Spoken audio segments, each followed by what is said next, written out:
So my name is Daniel Williams. So I am the founder of Visualize Training and Consultancy. I feel like personally that it's important that people are disability confident and that they have the tools, the knowledge to be able to employ people with disabilities. I think as well that people with disabilities have inbuilt skills, for example. So for me, as someone with a visual impairment, navigating around the world can be difficult. You might bump into lampposts, you might walk into the wrong toilets, which can be embarrassing, or you might trip over often.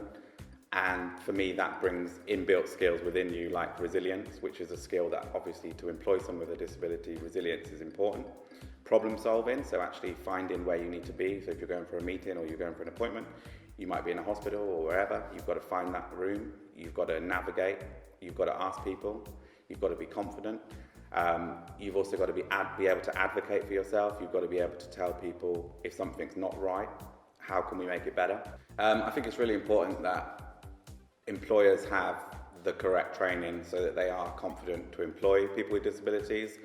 They know what services and support is out there for people with disabilities, but fundamentally they're not scared to interview someone with a disability or communicate with a colleague or a friend who has a disability.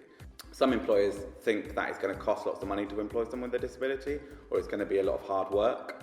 And for me, obviously, it's really, really important to recruit people with disabilities because your workforce needs to represent the people that you serve. So if there's 15 million people with disabilities in the UK, that needs to be representative of your workforce. If the employer is confident in employing someone with a disability, that will obviously rub off or project onto the person with a disability. So when they're being interviewed, for example, they might feel really, really confident to be employed by someone that is an employer that is disability confident. They may feel quite empowered that that person has some level of understanding and knowledge, but also equally they may also see that person as an asset to their organisation and judge them on their ability rather than their disability, which I think is really, really key.